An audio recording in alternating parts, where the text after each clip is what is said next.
ዘበላን ዘንተ ህብስተ ወለዘአስተየነ ዘንተ ጽዋዐ ወለዘሠርዐ ለነ ሲሳየነ ወአራዘነ ወለዘተዐገሠ ለነ ኩሎ ኃጢአተነ ወለዘወሀበነ ሥጋሁ ቅዱስ ወደሞ ክቡረ ወለዘአብጽሐነ እስከ ዛቲ ሰዓት። የዛሬው ትምህርታችን ርዕስ ይህ ለዘአብልዐነ ዘንተ ህብስተ ይህን እንጀራ ላበላን፣ ወለዘአስተየነ ጽዋዐ ይህን ውሃ ይህን ጽዋ ላጠጣን፣ ምሕረቱ ይህንን ጽዋ ላጠጣን፣ ልብሳችንን ቀለባችንን ለሰጠን፣ በደላችንን ይቅር ላለን፣ ሥጋውን ላበላን፣ ደሙን ላጠጣን፣ እስከዚህ ሰዓት ለጠበቀን ለዘላለም ነውና ብለን ወደ ኋላ አለው። ክርስቶስ በምሕረቱ ይዘከረን። ክርስቶስ በምሕረቱ ያስበን። አመዳድም ምጽአቱ እያስተሐፍረን። ዳግመኛ ሲመጣ አያሳፍረን። ወበአምልኮቱ ያጽናን። በአምልኮቱ እሱን በማምለክ ያጽናን። እግዝእትነ ማርያም አይርጊ ጸሎተነ ድንግል ማርያም ወይ ጸሎታችንን አሳርጊልን። ወአስተስርይ ኩሎ ኃጢአተነ ኃጢአታችንን ሁሉ ይቅር አስቢልን። ቅድመ መንበሩ ለእግዚእነ በጌታችን ዙፋን ፊት። ይሄ ምሕረቱ ለዘላለም ነውና ይህን አድርጊልን። አስረጁ ይባላል። በቅኔ ቤቱ አስረጁ ወደኋላ ነው ማለት ነው። ይህንን ጸሎት የምንጸልየው መቼ ነው? ስናደርግ ነው። አቤት ምን ሲደረግ ነው ይሄ የሚባለው? ስብሐት ምንለው ምን ስናደርግ ነው? ጸሎቶች ሁሉ ምድብ አላቸው አይደለ? ይሄኛው የተመደበን ለምን ሰዓት ነው? ለምግብ ጸሎተ ማዕድ ይባላል። የማዕድ ጸሎት ነው። እኔ ኦርቶዶክሳዊት ተዋሕዶ ቤተክርስቲያንን ለጠቅላላ እውቀትም ሆነ ለድህነት እውቀት ለማጥናት የሚፈልጉ ሰዎች ከዋህል እንኳ ከስሯ ከመሰረቷ ማጥናት አለባቸው። እኔ ደጋግመን እንናገረዋለን፣ ዛሬም እንደግመዋለን፣ ወደፊትም እንዲሁ። ኦርቶዶክሳዊት ተዋሕዶ ቤተክርስቲያን ብሉይን ያነበበች፣ ሐዲሱን የተረጎመች፣ ገድሉን፣ ድርሳኑን፣ ተአምሩን ከግንዱ ከስሩ ከዋህልኩ ከመጽሐፍ ቅዱስ ጋር አገናኝታ ለመጽነቅ ለእውቀትም ለመጽደቅም እንዲመች አድርጋ ያዘጋጀች ታላቅ ክርስቶሳዊት ሐዋርያዊት ወንጌላዊት ሕዝባዊት ኢትዮጵያዊት ቤተክርስቲያን ናት። የምንይዘን አሁን የጸሎት በጣም ትልቅ ጸሎት፣ አንደኛ አጭር ነው፣ ሁለተኛ ማንም ሕፃን የሚሸመድድ የሚያጠናው ጸሎት ነው። ነገር ግን አባቶቻችን በዚህ አጭር ጸሎት በዚህ ትንሽ ጸሎት ስትበሉ ይሄንን ጸልዩ ብለው በሰሩልን ጸሎት ውስጥ 81 መጻሕፍት ውስጥ ያለውን ሐሳብ ጨምቀው ጠቅልለው አጉልሰውናል። በእውነት እንደው ነፍስ ይማር አይባልም። እንደ ነፍስ የተሰከሰ ሞተ ነው ነፍስ ይማር የሚባለው። በረከታቸው ይድረሰን፣ የነዚህ ሊቃው በረከታቸው ይድረሰን እና አሁን ይሄ ምሳ ስንበላ እራት ስንበላ ይህንን ጸልዩ አሉ። ቅድም የጠቀስኩላችሁ ከመካከል ግማሹ ያልኩላችሁ ምን ያካትታል ሲባል 4 ነገሮችን ያካትታል። ምዕመናን በደንብ ስሙኝ። 4 ነገሮችን ያካትታል። ይሄ ስብሐት ስትሉ አውቃችሁ ገብቷችሁ ተረድታችሁ እግዚአብሔር ጋር እንደሚያገናኛችሁ አውቃችሁ የበላችሁት እንዲስማማችሁ። አባቶች ሲያሳርጉ ምን ይላሉ? የበላነውን ከስጋችን የጠጣነውን ከምናችን ከደማችን ያዋህድልን ይላሉ። ምክንያቱም የበላነው ጤና የሚሆነው ጥራት ያለው ምግብ ስለበላን አይደለም። ማን ሲፈቅድ ነው? እግዚአብሔር ሲፈቅድ ነው። የጠጣነው የሚስማማን ንጹህ ስለሆነ አይደለም፣ እግዚአብሔር ሲፈቅድ ነው። ስለዚህ ስንበላ የበላነው ከመብላታችን በፊት የምንበላው እንዲባረክ፣ ከበላነው በኋላ የበላነው እንዲዋሃደን፣ ከመጠጣታችን በፊት የጠጣነው እንዲባረክ፣ ከጠጣነው በኋላ ከደማችን ጋር ሕይወት እንደሆነ ጸሎት ይደረጋል። አቡነ ዘበሰማያትን ባለቤቱ ሲሰራልን አባታችን ወይ ብላችሁ ጸልዩ ሲል እኮ ምንድን ነው ያለ? ስምህ ይቀደስ፣ መንግስትህ ትምጣ፣ ፈቃድህ ይሁን ካለ በኋላ አራተኛው ምንድን ነው? የዕለት እንጀራችንን ስጠን ነው የምንለው። ሊቃውንቱ ምን ይላሉ? አቡነ ዘበሰማያት ቢበተን ቢተነተን ቢበለት ቢብራራ ቢመሰጠር 81 መጻሕፍትን ያክላል ይላል። እንደገና ደግሞ 81 መጻሕፍትን ጥቅልል አድርጌ ይላል አባቶቻችን። እየሰማችሁ አቡነ ዘበሰማያት ማጥናት ያለው። ስለዚህ ኦርቶዶክሳውያን የተዋሕዶ ሊቃውንት የረዘመውን አሳጥረው የሰፋውን አጥብበው ለጆሮ ንባቡ ጆሮአችንን እንዲመጥን ምስጢሩ አይምሯችንን እንዳጠግብ ኃይለ ቃሉ ሕሊናችንን እንዳሳርፍ እግዚአብሔር ጋር እንድንነጋገርበት አድርገው የዘወትር ጸሎት ነው ስራ ሰርተውልናል።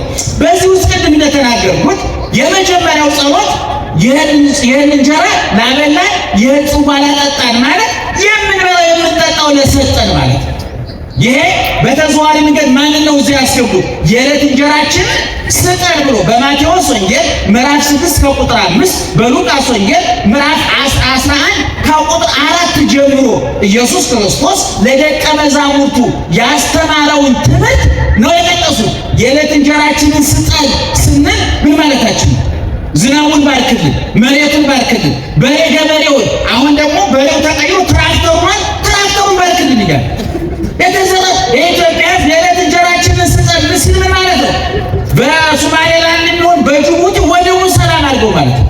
ቀላል ጸሎት እንዳይመስላችሁ። የኔ ልጆች የዕለት እንጀራ ስጠን ብለው ሲጸልዩ ምን ማለት ነው? የዕለት እንጀራ የሚሰጣችሁ በእኔ በኩል ነው። አባታችን አውለህ አግባልን እያሉ ለናላችሁ እየሰማችሁ ነው። ምን እኔ ይህን ጸሎት ትምህርት የመረው ለምን መሰላችሁ? እንዲህ አባቶቻችንን ጥረት ተረድተንላቸዋል ወይ አቂነዋል ወይ አስተውለነዋል ወይ ብዬ እንድንረዳው ፈልጌ ነው። ሌላ ቦታ እናስተምረዋል። ወደፊት ሰሞኑን ይሄን ነው የማስተምረው እና አባት የዕለት እንጀራችንን ስጠን ስንል ምን ማለታችን ነው? ጤና ስጠኝ፣ እጄን ባርክልኝ፣ ዓይኔን ባርክልኝ፣ ጆሮዬን ባርክልኝ፣ ሰርቼ እንዲገባ አድርገኝ፣ እቤት አታውለኝ፣ ምን ልብላ ምን ልልበስ፣ የት ልደር አታሰኘኝ፣ ከስጋዊ ፈተና ጠብቀኝ ማለታችሁ ነው። አባቱ የዕለት እንጀራችንን ስጠን ስንል እንደው ይሄ ቀላሉ ጸሎት ማለት ቀላሉ ጸሎት። ነገር ግን እኛ አባቶች አስተዋዮች ሲሆን ምን ይላሉ? የዕለት እንጀራውን ስትበሉ ስጋዬን አስቡ፣ ውሃውን ስትጠጡ ደሜን አስቡ፣ ልብስ ስትለብሱ ጸጋዬን አስቡ፣ ሻወር ገላችሁን ታጥባችሁ ንጽሕና ሲሰማችሁ ንስሐን አስቡ ነው አባቶቻችን። እኛ ምክንያቱም ሰዎችን ክርስቲያኖች ነው። አቤት ይህን ለነገረ ሰው እንዴት ይሸልመዋል? እናንተ ሰው ናችሁ? ክርስቲያን ያልበሳ ክርስቲያን አንተ ንገረኝ። አንተ ማነው ስሙ? ተነገር። አቤት ሽልማት አለው። ምን ቸገር? ለራስህ ነው። ሰውን ክርስቲያንን መጀመሪያ ምንድነው? ቀጥለን የዕለት እንጀራችንን ስጠን ብለን ዳቦ፣ ውሃውን፣ አትክልቱን፣ አዝርዕቱን፣ ስንዴውን፣ ጤፉን፣ በቆሎውን፣ ስንዴውን ስንለምን እንደ ሰው ነው እንደ ክርስቲያን የጸለይን? እሺ አሁን ሆቴል ሄደን ምሳ በላን። ክርስቲያን ስለሆነ ሰው ምን በለው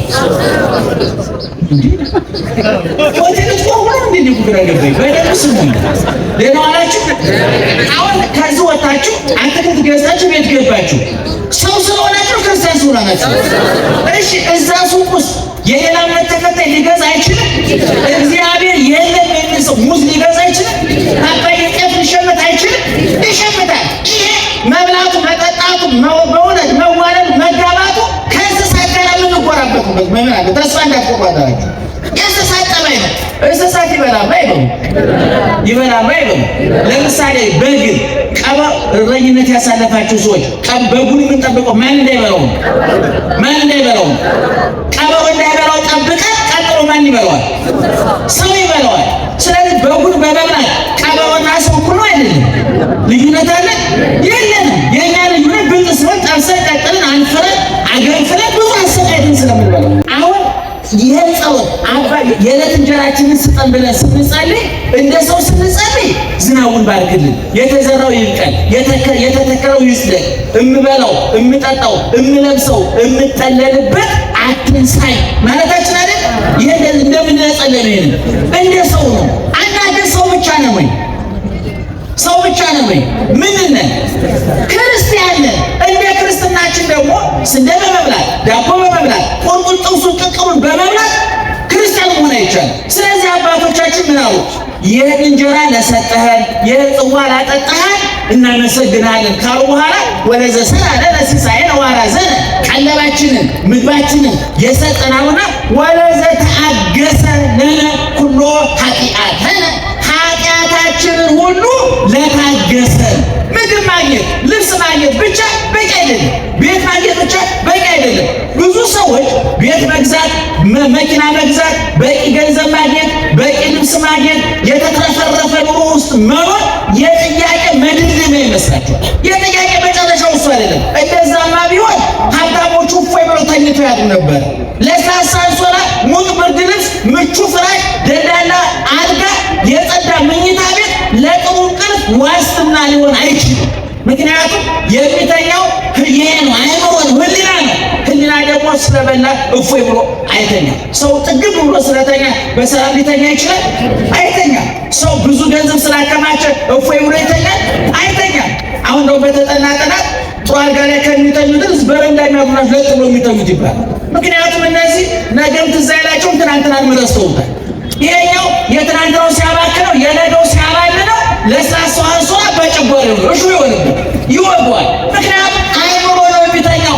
በሰላም ቦቱ እሰክር ወእነውም ቅዱስ ዳዊት በሰላም አንተን አምኜ እሰክር ወእነውም ማለት ለጥ ብዬ እተኛለሁ። ሁለት ምሳሌ ላይ ሰው ፈጽሞ ማለት ለጥ ብዬ እተኛለሁ ማለት። ስለዚህ የዕለት እንጀራችንን ስጠን ስንል እንደ ሰው የምንበላው ስጠን፣ የምንጠጣው ስጠን። ይህ ሁሉ የፈጠረ ማን ነው?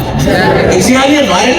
ከእሑድ ጀምሮ እስከ ዓርብ ድረስ 6 ቀን በሙሉ ለአዳም የሚያስፈልገውን የሚጠጣውን ውሃ፣ የሚበላውን እህል፣ የፀሐዩን፣ ጨረቃውን፣ ከዋክብቱን፣ አዝሬቱን፣ እጽዋቱን ይህ ሁሉ በጠቅላላ ዛሬ ዓለም ላይ የምታዩትን ሁሉ እግዚአብሔር በ6 ቀን የፈጠረው ለማን ነው? ለሰው።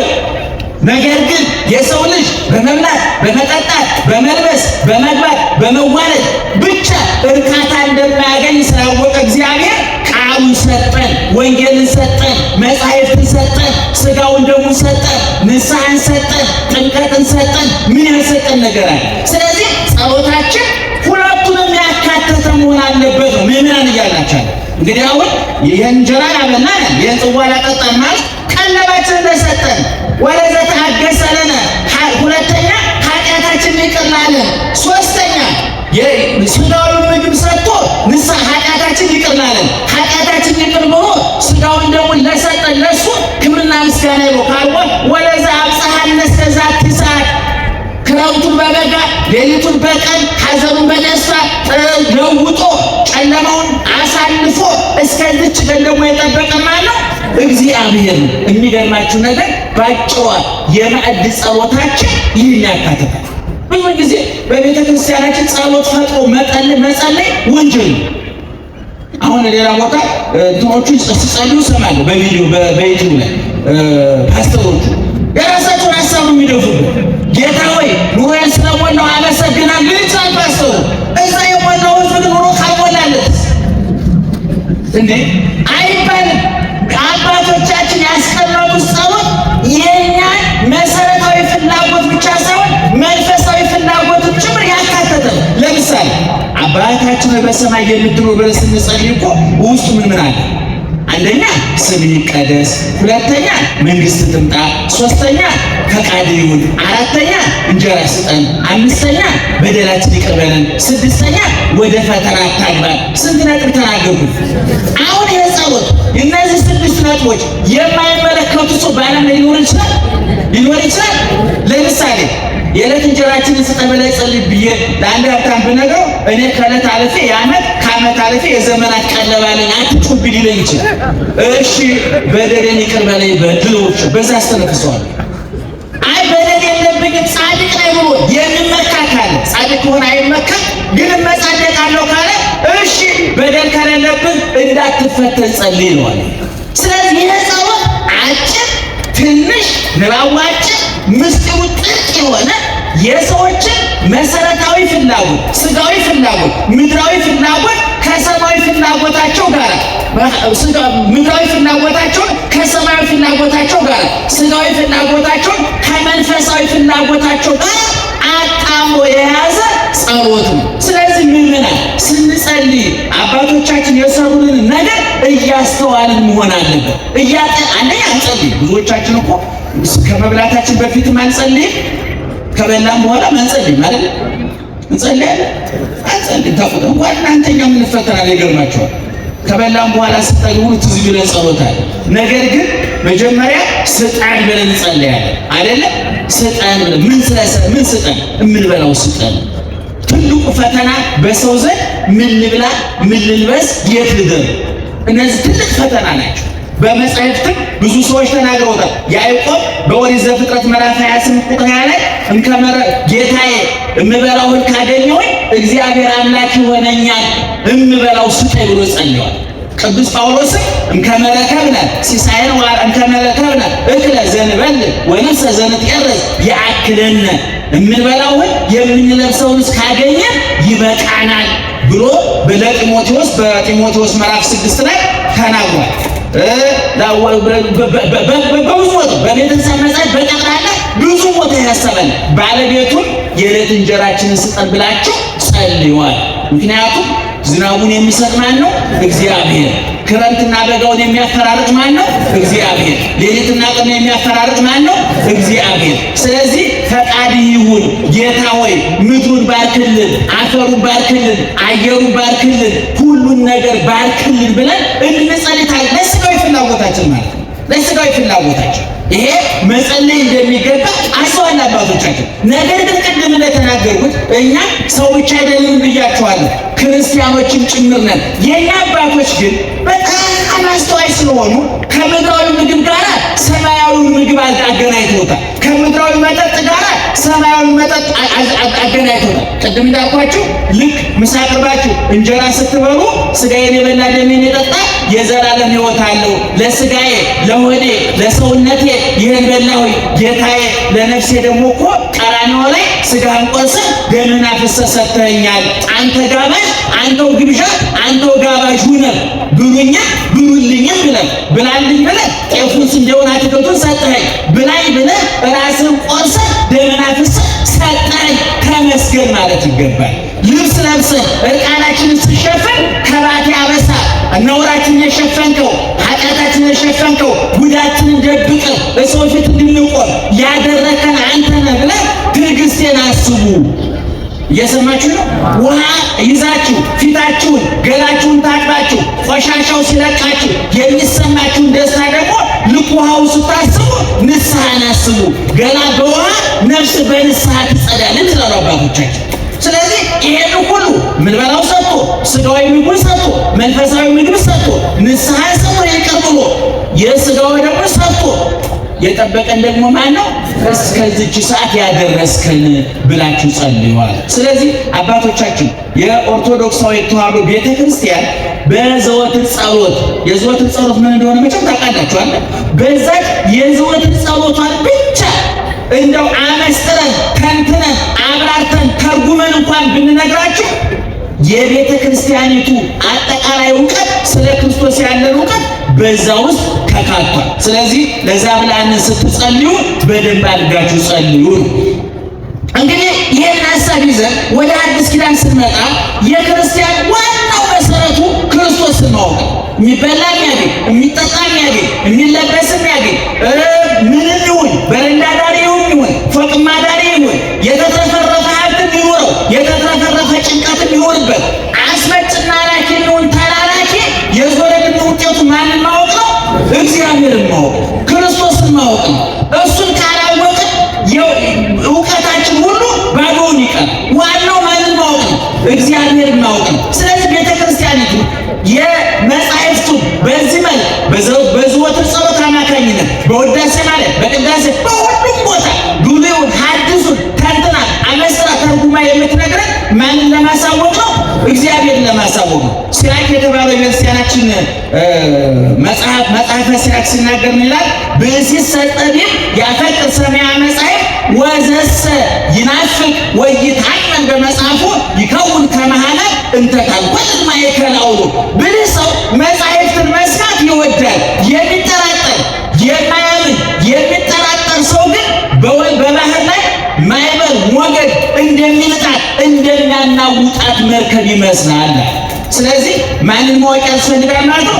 መጻሕፍትን ማወቅ ያስፈልጋል። በመጻሕፍት በኩል እግዚአብሔርን ማወቅ ያስፈልጋል። እንግዲህ የኛ አባቶች መጻሕፍትን እንድናጠና እውነት ሁሉ ነው ማለት ነው። ዛሬ እንሰማለን በየቲክቶኩ በየዩቲዩቡ ሰሞኑን እየሰማን ነበር። ማንም ተነስቶ የነገረ ማርያም ፈትፋች ነው፣ የነገረ ክርስቶስ ፈትፋች ነው። እውነት እንደ ሀገሪቱ ኢኮኖሚ መዳከም አንዱ የበደለው ሃይማኖቱ ነው ብዬ አስባለሁ። አሁን ብዙ በየቲክቶኩ ላይ በደግሞ እንደው ስለ ድንግል ማርያም አንስቶ አሁን ሰሞኑን የነበረ ጭቅጭቅ እንዳያልሰማችሁ ጆሮአችሁ ድንግል ንጹሕ የሆነላችሁ ይቅርበው። ይህን በማንሳታችን ለድንግሉ ጆሮአችሁ ይቅርታ እንጠይቃለን። ነገር ግን በግድ ጎትተው ያወርዱናል። ጎትተው ወደ ጭቅጭቁ፣ ወደ ንትርኩ፣ ወደማይጠቅመው ነገር ያወርዱናል። እና አሁን ሰሞኑ እመቤታችን ጥንተ አብሶ አለባት የለባትም እያለ ይራኩት ነበር። እኔ ምዕመናን እንደው አጭር ጥያቄ ልጠይቅ። ጥንተ አብሶ ማለት የአዳም በደል ማለት ነው። እየሰማችሁ ነው? በደንብስ የማን በደል ማለት ነው? ያንተ እመቤታችን ጥንተ አብሶ ቢኖርባት ስህተቱ የእሷ ነው ያዳም? አሜን አሜን። ቢኖርባት ኃጢአቱ የእሷ ወንጀል ነው? የእሷ ጥፋት ነው? አይደለም። ነገር ግን የለባት። በጣም ያሳዝነው እኛ ጥንተ አብሶ አለባት የለባትም ብለን የምንጨቃጨቀው እኮ በመደበኛው ኃጢአት እኮ ተጨማልቀን እኮ አይማን እየወጡት ቅንድቤን አደራቸው ሴት ሰምታችሁ ነው። አይማን እኮ እየጎለጎሉ እየወጡት ቅንድቤን አደራ በቃ ሞቶ ባዶ ቤት ነው ያደረጋት። እውነቱ ለመናገር እሷ የምትከራከረው ለቅንድቧ ነው። ምኑን እየወጡት ነው? አሁን መሰረታዊ ፍላጎት ትበላውና ትከራለው አናራት አይነት ስንት አንገብጋቢ ጉዳይ እያለ በእውነቱ ዛሬ በየትዳራችን በየንግዱ ቦታ በየፖለቲካው በየኢኮኖሚው በየብሔሩ በየመንደሩ ስንት ኃጢአት ወንጀል ርኩሰት እያለ ከዚህ ታጥበን ነስተን ተቀድሰን የክርስቶስ መሆን ሲገባል ይህን ማስተማር ሲገባል ጥቂት ስራ ፈት ወጣቶች እደግመዋል ጥቂት ስራ ፈት ወጣቶች እነሱ ቁጭ ብለው ስለዋሉ ሌላውን እነሱ እንደረከሱት ለማርከስ የማይገባ ጥያቄ እያመጡ ሰውን ይበጠብቁት። በጣም እናዝናለን። እውነቱን ለመናገር እንዴ እኛ ለራሳችን ገና በጫቱ በሲጋራው በመጠጡ በዝሙቱ በቂሙ በመጠሩ በመከፋፈሉ ስንት የሚሰጥ እኛ ብቻ ነን። ፕሮቴስታንት ብትሉ ኦርቶዶክስ ብትሉ ሁሉ እየቤቱ ብትሄዱ ጦርነት አለ፣ ፍልሚያ አለ፣ ጭቅጭቅ አለ። ያንን ማስወገድ ሲገባ እንደው በሌለ ነገር በማይሆን ነገር መነታረቅ መጨቃጨቅ የኦርቶዶክስ ቤተክርስቲያን ጠባይ አይደለም። አንደኛ። ሁለተኛ መጻሕፍት ምዕመናን በላጭ ተንታኝ አስታራቂ ያስፈልጋቸዋል። ባለሙያ ሴት ማለት እኮ ዶሮ የምትፈጥር ማለት አይደለም አይደል? ዶሮ ምን የምታደርግ ነው? ለምሳሌ እናቶች ዶሮ ሲሰሩ በቅቤውን ዘይት ይገባል አይደል? እናንተ ታውቁታላችሁ። እሱ አይገባንም እኛ። በርበሬው፣ ሽንኩርቱ ለየብቻው ማለት መጀመሪያ ነበረው። ባለሙያ ሴት ማለት በርበሬ የምትፈጥር ሽንኩርት የምትፈጥር ዶሮ የምትፈጥር ማለት አይደል? በእነዚህ መካከል ገብታ ሽማግሌ ዳኛ ሆና ተስማምተው ወጥ የሚባለው ማህበር እንዳቆቁ ማገዝ ነው። ለምን ታምሪ መጻሕፍቱ እንደዚህ ናቸው። ልክ እናንተ ሽንኩርቱን ዘይቱን አስማምታችሁ አረፋ ከቶ እንዲበላ እንደምታደርጉት ሁሉ መጻሕፍቱን ከትፈው አቁላልተው ለጆሮ እንዲመጡ የሚያደርጓቸው ሊቃውንት ናቸው። የኛ በዚህ በዮሐንስ በሐዋርያት ሥራ ምዕራፍ 8 ቁጥር 25 ላይ ጃንደረባውን ታውቁታላችሁ። ጃንደረባው ኢትዮጵያዊ ነው። ልደትን ለማክበር ማነው ፋሲካን ለማክበር ኢየሩሳሌም ይሄድ እና ኢየሩሳሌም ሄዶ መጽሐፈ ኢሳይያስን ያነብ ነበር። የሐዋርያት ሥራ መጽሐፈ ኢሳይያስን እያነበበ ንባቡን ያነበዋል። አልገባውም። ፊልጶስ መጣና ምን ነው የምታነበዋል? የኢሳይያስ መጽሐፍ ነው። ለመሆኑ የሚለው ነገር ይገባሃል ወይ? ማን አስረድቶኝ ይገባኛል? መጽሐፍ አስረጃ ያስፈልጋቸዋል፣ አብራሪ ያስፈልጋቸዋል። በሉቃስ ወንጌል ምዕራፍ 24 ቁጥር 45 ላይ ወምዝ ከሰተ ልቦሙ ከመ ይነብቡ መጻሕፍተ ወለብቡ መጻሕፍትን ያስተውሉ ዘንድ ልባቸው ምን አደረገላቸው? ከፈተላቸው። ከዛ በኋላ መጻሕፍትን ምን አደረጉ? አስተዋሉ። በዮሐንስ ወንጌል ምዕራፍ 5 ቁጥር 35 ላይ ደግሞ እናንተ መጻሕፍትን በማገላበጥ የዘላለም ሕይወት የምታገኙ ይመስላችኋል ወይ? እነሱ የሚናገሩት ስለ እኔ ነው ብሎ ይናገራል። ሐዋርያው ቅዱስ ጳውሎስ ደግሞ የስማችሁ ሐዋርያው ቅዱስ ጳውሎስ ደግሞ ሁለተኛ ጢሞቴዎስ ለጢሞቴዎስ በላከለት መጽሐፍ ደግሞ ቁጥር ምዕራፍ 3 ከቁጥር 12 ጀምሮ እንዲህ የሚል ቃል ተጽፏል። ወኩሉ መጽሐፍ ዘበመንፈሰ እግዚአብሔር ተጽፈ የእግዚአብሔር መንፈስ ያለበት የእግዚአብሔር ሰው ፍጹምና ለበጎ ነገር የተዘጋጀ ይሆን ዘንድ የእግዚአብሔር መጽሐፍ ያለበት ሰው ለትምህርት፣ ለተግሳጽ፣ ልብን ለማቅናት በጥቅም ላለው ምክር ሁሉ ይጠቅማል። የማን መንፈስ ያለበት? የእግዚአብሔር መንፈስ ያለበት። ኦርቶዶክሳዊ ተዋሕዶ ቤተክርስቲያን መጻሕፍትን የሚተረጉሙ ሊቃውንት አሉ። ጉባኤ ቤት የዋሉ ምስጢር ያደላድሉ፣ ምስጢሩ የገባቸው ንባቡን ከምስጢሩ ምስጢሩን ከኃይለ ቃሉ የሚያስታርቁ አሉ። እነዛ ሰዎች መጠየቅ አለባቸው። ቅድም ጃንደረባውን ነግሬያቸዋለሁ። መጽሐፉን እኮ እያነበበው ነበር፣ ፊደሉን እኮ ያየዋል፣ ምስጢሩን እኮ ንባቡን እያነበበው ነበር። አይቆታል፣ አንቦታል፣ ከዛ በፊት አንቦታል። ነገር ግን አልገባውም። ፊልጶስ መጥቶ ምንድን ነው የምታነበው? ይህን ነው ለመሆኑ የሚለው ነገር ይገባሃል አለው። ኧረ ጌታዬ ስለምን እንደሚናገር አላውቅም፣ ይኸው አነበዋለሁ። የእግዚአብሔር ቃል ስለገባን አይደለም የተቀበልነው ወገኖቻችን፣ እውነት ስለሆነ እየሰማችሁ ነው። መጽሐፍ ቅዱስ የተቀበልነው መጽሐፍ ቅዱስ እውነት ነው ያለው ስለገባን ብቻ አይደለም። የገባን ገብቶናል፣ ያልገባን ለፈጣሪያችን እንተወዋለን። እግዚአብሔር ያለው በገባን ምን ሰጥተሃል እንጂ ምን ያህል ገብቶሃል አይደለም። አንዳንድ ሰዎች መጽሐፍ ቅዱስ አልገባኝም ሲሉ ሰማለሁ። ምን አገባችሁ አይገባችሁና የሚያድነው ገብቷችኋል። እንኳን መጽሐፍ ቅዱስ የምትውጡት ግን ገብቷችኋል።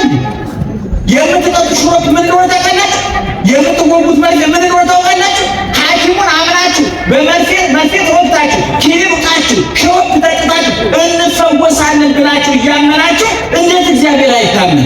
እንዴት እግዚአብሔርን አናምነው? ስለዚህ ኦርቶዶክሳዊ ተዋሕዶ ቤተክርስቲያን እንኳን በመደበኛው መጽሐፍ ቅዱስ በዘወትር ጸሎቷ እንኳን የምትተረጉመው የምታስተምረው መጽሐፍ ቅዱስን ነው ማለት ነው። ስለዚህ ሐዋርያው ቅዱስ ጳውሎስም እንደነገረን የእግዚአብሔር መንፈስ ያለበት መጽሐፍ ሁሉ ለምክር፣ ለተግሳጽ፣ ለትምህርት ይጠቅማል።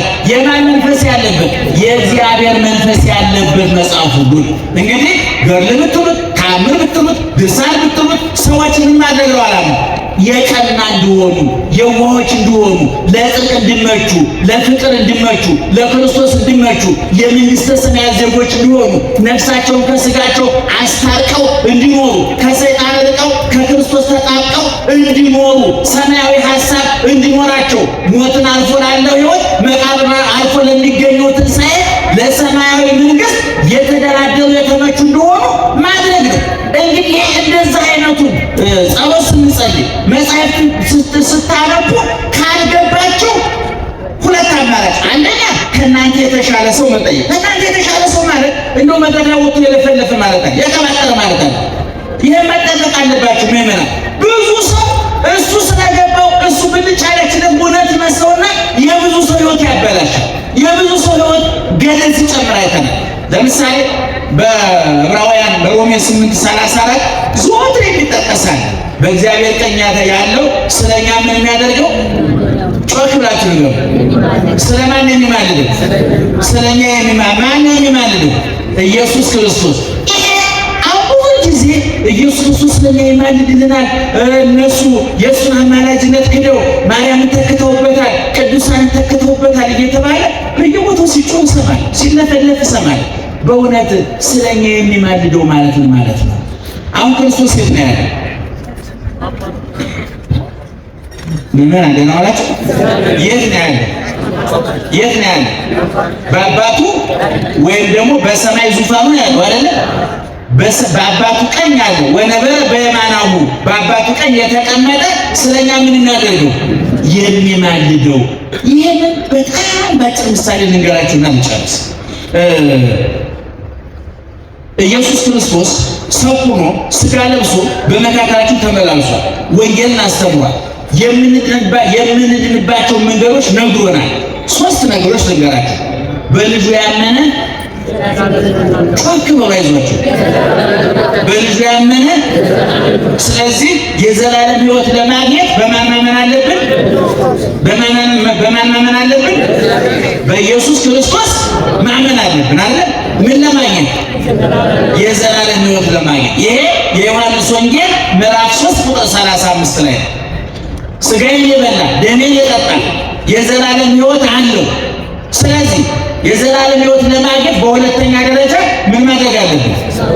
ሥጋውን መብላት ደሙን መጠጣት አለብን። ስንተኛ ማለት ነው? አቤት ሁለተኛ።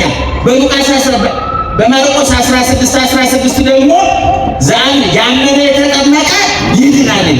ስለዚህ ለመዳን ምን ማድረግ አለብን? ማመን መጠመቅ አለ። ስንተኛ? የመጀመሪያው በኢየሱስ ክርስቶስ ማመን። ይሄ የዘላለም ሕይወት ያስገኛል አያስገኝም? እሺ፣ ስጋዬን የበላ ደሜን የጠጣ ስጋውን መብላት ደሙን መጠጣት የዘላለም ሕይወት ያስገኛል አያስገኝም? ያመነ የተጠመቀ ይድናል። ያመነ የተጠመቀ ይድናል አይድንም? ስንት ነጥብ ነገርኳችሁ። ይሄ ያዙና በማቴዎስ ወንጌል ምዕራፍ 10 ቁጥር 42 ላይ ደግሞ እንዲህ ተብሎ ተጽፏል። ወዘአስተየ ጽዋዐ ማይ ቆሬ በስመ ረድኤ አማን እብለክሙ ኢያሃኩ ላስቦ በመንግሥተ ሰማያት። እውነቱን እላችኋለሁ በደቀ መዝሙሬ ስም ቀዝቃዛ ውሃ ያጠጣ ዋጋውን በሰማይ አላጠፋበትም። ምን ያደረገ? በማን ስም? ዋጋውን ምን አደርግለታለሁ? አላጠፋኝ። በየት በሰማይ ዋጋውን አላጠፋበትም ማለት ምን ማለት ነው? ይጸድቃል ማለት ነው አይደል? ይድናል ማለት ነው። ስንተኛ ማለት ነው? አቤት አራተኛ።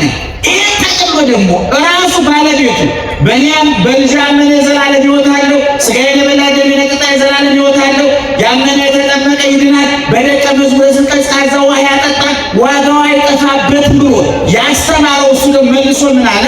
ኋላ መልሼ ስመጣ የሰጠኋችሁን የምስራ ሳርምላችሁ ማለት ነው በሰው ሰውኛው ቋንቋ። ዋና በማቴዎስ ወንጌል ምዕራፍ 25 ቁጥር 31 ላይ በዙፋን ላይ ተቀምጦ እረኛ በጎቹ ከፍየሎቹ ለይቶ በየቦታቸው እንደሚያሳድራቸው ሁሉ እኔም ኋላ ስመጣ ጻድቃንን ከኃጥአንን ከጻድቃን ለይቼ ፍርድ እሰጣለሁ አለና ጻድቃንን በስተቀኝ የቆሙትን ጻድቃንን ምን ይላቸዋል? ተርቤ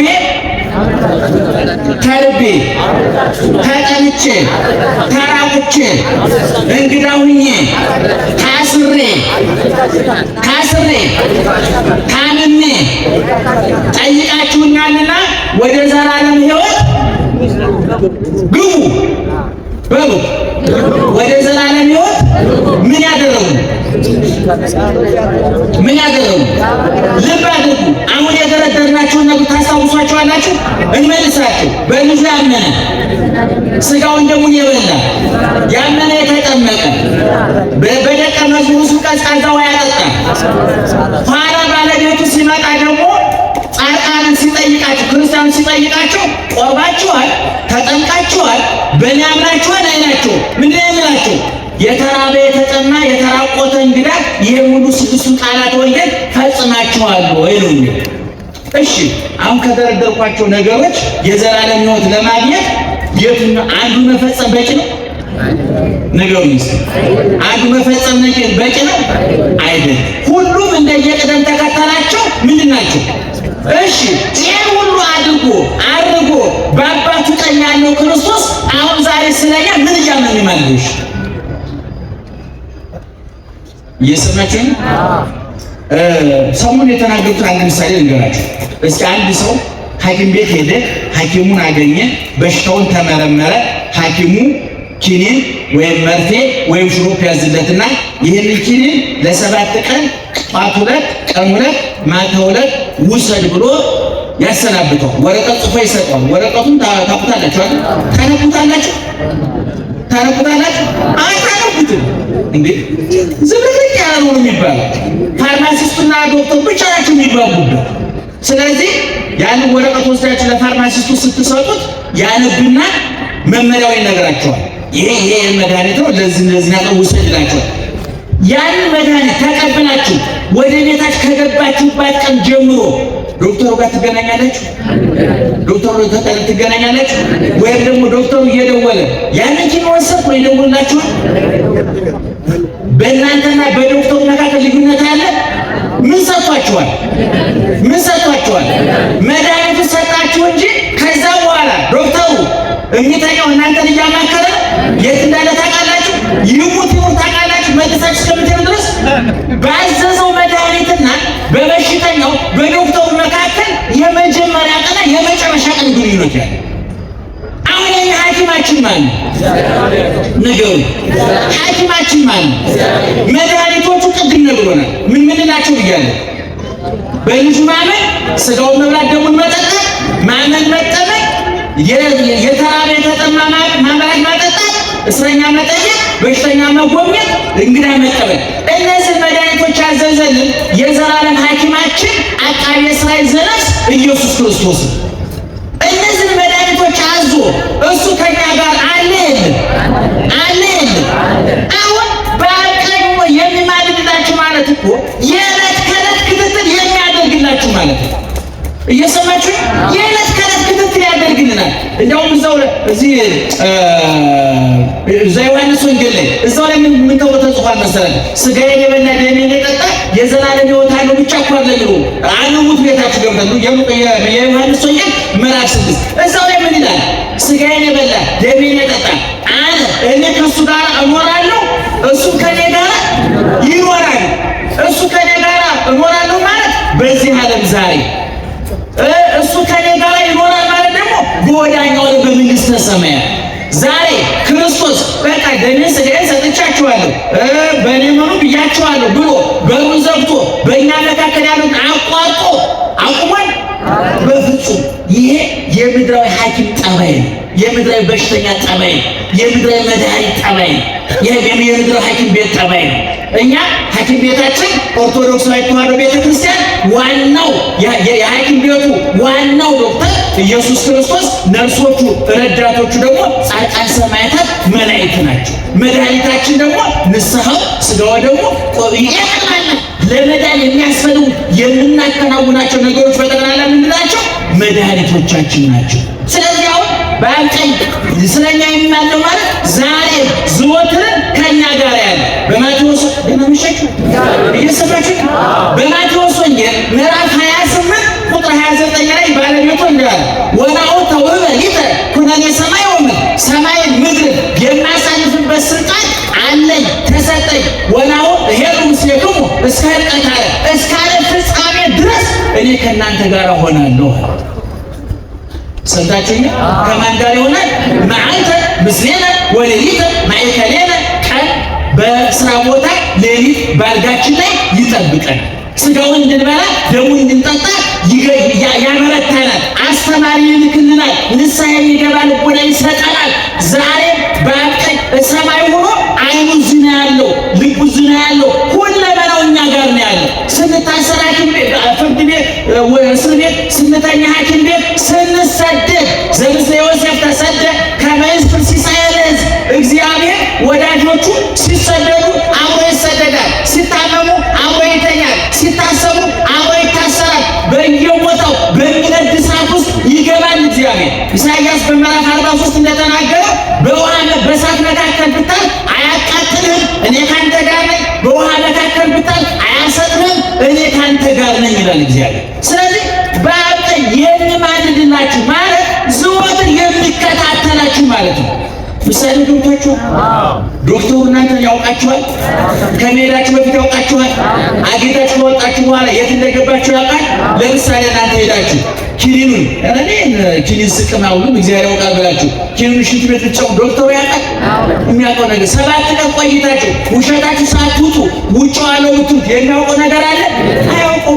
ዶክተሩ ከእናንተ የሚለየው የእናንተን ስሜት አንብቦ እንዲተረጉም 7 ዓመት የተማረው ትምህርት አለ። ሌላ ነገር የለም። አንድ ሰው ከገጠር መጥቶ ይባላል ወደ ሰሜን መጥቶ እንግዲህ የገጠር ሰው ዶክተር ማለት እንደ ጠንቋይ ነው የሚመስለው፣ ሳይነገሩ የሚያውቅ ነው የሚመስለው። እና ዶክተሩ ጋር ሄደና እንዴት ነው የሚያደርገው አለው። ዶክተሩ ጌታዬ እርሱ እንዲነግሩኝ ነው የመጣሁት እንጂ እኔማ ካወቅሁት ምን አሰቃየኝ ነበር አለ ይባላል።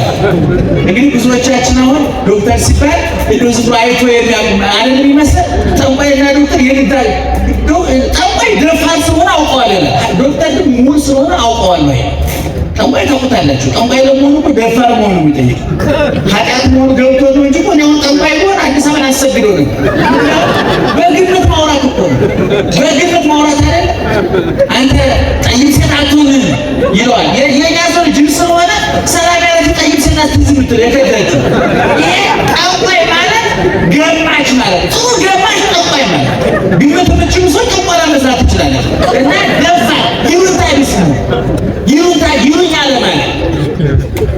በእውነቱ ጠንቀቀልኝና እንደው ፖለቲከኛ እና ጠንቋይ ለመሆን ይሁንታ ቢስ መሆን የሚያስፈልግ ይመስላል። ሃይማኖተኛ መሆኑ ትልቅ ፈቃድ። እየሰማችሁ ነው? ስለምን ያመጣል? አቤት አቤት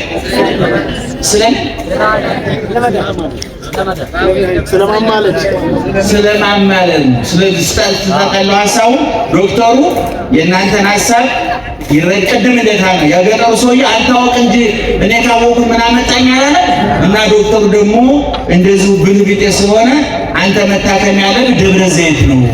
በፊት የእንስሳት ሐኪም ቤት ያለው ደብረ ዘይት ነው ታስታውሳላችሁ? እና ሳይናገሩ የሚታወቁና ማናቸው ከብቶች ናቸው። አንተ ሳትናገር መታከም ከፈለግ ከብት ነህ ማለት ነው። እና ወገኖቼ ዶክተሩና በሽተኛ ያለው ልዩነት ይገባችኋል? የኛ ዶክተራችን ማን ነው? ኢየሱስ። የኛ ዶክተራችን ማን ነው? የኛ ዶክተራችን ማን ነው? አባ ጊዮርጊስ ዘጋስጫ አቃቤ ሥራይ መጻ ሰማያዊ ሰማያት ወጸቶስ ተረክበት በቤተ ዳዊት መድኃኒት ቀማሚው መለኮት ከሰማይ መጣ። መድኃኒት የሚቀመምባት ደግሞ እንጨት ደግሞ ከዳዊት ቤት ተገኘች። ያ ሰማያዊ መድኃኒት መለኮት ከድንግል ማርያም ሥጋ ጋር ተዋህዶ ዘላለማዊ መድኃኒት ተቀመመልን። በሽተኛ መድኃኒት መቀመም ይችላል? ይችላል? አይችልም። ማነው መድኃኒት የሚቀምመው? ፋብሪካው ነው። እኛ በሽተኞች ነን፣ ኃጢአተኞች ነን። መድኃኒት መቀመም አንችልም። የእኛ ጌታ ከሰማይ መጥቶ ከድንግል ተወልዶ ሥጋዬን የበላ ደሜን የጠጣ የዘላለም ሕይወት አለው ብሎ ራሱ ከኛ ጋር አዋህዶ የተቀመመ የመጠቀሚያ ጊዜው የማያልፍ ለወጣቱ ለሕፃኑ ለአዛውንቱ የሚጠቅም ሀብታም ድሃ የማይለይበት ዘላለማዊ መድኃኒት ራሱን ሰጠን፣ ሥጋውን ሰጠን፣ ደሙን ሰጠን፣ ጥምቀትን ሰጠን፣ ንስሐን ሰጠን፣ ሐኪም ቤት ቤተ ክርስቲያንን ሰጠን። ምን ያልሰጠን ነገር አለን? ስለዚህ የዕለት እንጀራችንን ስጠን ስንል ወይም ደግሞ ቅድም የነገ ጸሎት ስንል ይሄን ሁሉ ስልካችሁ እየጠራ ነው እዚህ ያስቀመጣችሁ እና ጨርሻለሁ። የመከረን ያስተማረ ክብርና ምስጋና ይግባው። ስለዚህ ባጭሩ ዘወትር የምንጸልየው ጸሎት ይህን ሁሉ ያካትታል ማለት ነው። ሰፊ ነው። ያው ጊዜ ስላጠረን እንዳይሰለቻችሁ እንዳይመሽባችሁ ሩቅም የምትሄዱ ስላላችሁ ብለን እንጂ በጣም በጣም በጣም ብዙ የጠለቀ ትምህርት አለ። ያችን ስንበላ ስብሐት በምንላት ነገር እንኳን አባቶቻችን ብዙ ነገር አካተው አዘጋጅተውልናል። እንዴት ጥንቁቆች አባቶች ነበሩ! እንዴት ልባሞች አባቶች ነበሩ! ዛሬ ወርሃዊ በዓል ማለት ቅዱስ ጊዮርጊስ ነው ዛሬ አይደለ? ሁልጊዜ ወር በገባ በ23ኛው ቀን ማለት ነው። አቤት በ24ኛው በ21ኛው በ19ኛው በ12ኛው በ29ኛው በ7ኛው አቤት በ13ኛው አቤት አባቶቻችን የኛ እንቆች የኛ ወርቆች የኛ ምድራውያን መላእክት ረቂቃን መላእክት አርቆ አሳቢዎች ያለፈውን የሚገመግሙ የነገውን የሚያልሙ የዛሬውን በትጋት የሚፈጽሙ የኛ አባቶች ማስታወቂያውን ሰርተውልናል። ደስ አይል? ዛሬ ቋታውን በማስቀደስ ስትመጡ በሬዲዮ ማስታወቂያ ነግረናችሁ ነው፣ በቴሌቪዥን ማስታወቂያ ነግረናችሁ ነው። 23 ጊዮርጊስ ነው ብለው ማስታወቂያውን ከብዙ መቶ ዓመት በፊት ሰርተውልናል። በ21 እመቤታችን ስትመጡ እሸቱ መጋቢያ እሸቱ ይሰብካል ተብላችሁ ነው። አባ ገሌ ይቀድሳል ተብላችሁ ነው። አቡነ ገሌ ይቀድሳሉ ተብላችሁ ነው። አባቶቻችን ማስታወቂያውን ሰርተውልና አለፉ። በእውነት በረከታቸው ይድረስ። አሁን ታዲያ እኛ ቀጭቃጮች ስለሆን እኔ ይገርመኛል። መምህር ገሌ ይመጣል እንድትመጡ ማርያም እያለች ገብረ ማርያም ይመጣል ተብሎ ይለጠፋል። እንደው ነውር አይደለም? እግዚአብሔር እያለ ገብረ እግዚአብሔር ይመጣል ማስታወቂያ እኔ ሁልጊዜ ጨቃጭ እባካችሁ ስሜን አትለጥፉ ያወጣዋለሁ። ሙሽራው እያለ የምን አጨብጫቢ ጊዜ ምንድን ነው? እኛ ነውር ነው ይሄ። በሀያ በሰላሳ ውስጥ ያመጣነው ጠባይ ጥሩ አልነበረ። አባቶቻችን ወይ ዛሬ እኮ ማርያም ናት ብለው ቤተ ክርስቲያን ሄደው ስንት ሳንቲም ለድሃ ሰጥተው ቁራሽ ለድሃ ሰጥተው እያላቸውን አብልተው ሰላም ነው ነበር። አሁን ዛሬ መግለጫው ብዛቱ ማስታወቂያው ብዛቱ እንዴት ነው? ጆሮአችን ወጭች ያለው እውነቱን ለመናገር እናንተ አሰለቻችሁ። እኔ ስልችት ነው ያለ ምን እውነቱን ለመናገር አሁን ፕሮቴስታንቶቹ ፓስተር ገሌ ይመጣል እያሉ የሚለጥፉት የተሰራ ማስታወቂያ እውነታቸውን ነው። እኛ ግን ጊዮርጊስ ማስታወቂያውን ሰው የዛሬ ስንት መቶ ዓመት አልቋል ካልቋል ጦራውን እኮ ነው እውነቱን ለምናል። ስለዚህ የኛ አባቶች ከ1 እስከ 30 መሰባሰቢያ ሰርተውልናል። ይክበር ይመስገን እግዚአብሔር። በቤተ ክርስቲያን ግሳው የሚባል መጽሐፍ አለ። ምዕመናን ለእኛ ለካህናቱ የሚያገለግል አባቶቻችን ከብሉዩ ከአዲሱ አውጣተው በአብ አመሳክረው እንዴት አድርገው እንዳዘጋጁን ብታዩት ምን ያህል ቅዱሳን አባቶች የነበሩባት ቤተክርስቲያን እንደሆነ ትረዳለች። ያቺ ቤተክርስቲያን ነው ዛሬ ወርዳ እሸቱ እጅ ወደቀችው። ዛሬ ወርዳ አባ ገሌ እጅ ወደቀችው። እና እንደው ዘወትር የምንጸልያ ጸሎት እንኳን ብዙ ምስጢር አላት። ለዛ ብላን ዘንተ ምስተ ጮክ ብላችሁ ለዛ ብላን ዘንተ ምስተ ወለዛ አስተየን ዘንተ ጽዋ ወለዘ ሰራ ለነ ሲሳየነ ወራዘነ ወለዘ ታገሰ ለነ ኩሎ ኃጢአተነ ወለዘ ዋመነ ሥጋሁ ቅዱሰ ወደሙ ክቡረ ወለዘ አብጽሐነ እስከ ዛቲ ሰዓት። የምንበላው የምንለብሰው መጠለያ አይንሳ። ምን ልብላ ምን ልልበስ የት ልደር ከሚል ሥጋዊ ፈተና ይጠብቀን። ምድራዊ ምግባችን እንደሰጠን ሥጋው እንድንበላ ደሙ እንድንጠጣ ያበርታል ያጠንክረን። ሰውነታችን የምናነጻበት ውሃ እንደሰጠን ነፍሳችን የምናነጻበት ንስሐ ሰጥቶናልና ንስሐ የሚገባ ለስላሳ ልብ ይስጠን። ሥጋዬን ብሉ ደሜን ጠጡ ብሎ ሰጥቶናልና ሥጋው እንድንበላ ደሙ እንድንጠጣ አምላካችን ይርዳል። ወለዛ አብጽሐነ እስከ ዛቲ ሰዓት ይህን ሁሉ አድርጎ እስካሁን ድረስ ብዙዎቹ ሲሞቱ፣ ብዙዎቹ አልጋ ላይ ሲተኙ፣ ብዙዎቹ ከኛ ሲለዩ እኛን ያለ ጽድቃችን ያለ ቅድስናችን ሳይገባን በሕይወት ጠብቆ እኛ ቁመን ቃሉ እንድንናገር እናንተ እንድትሰሙ ታግሶ የፈቀደ አምላካችን እግዚአብሔር ክብርና ምስጋና ይግባው።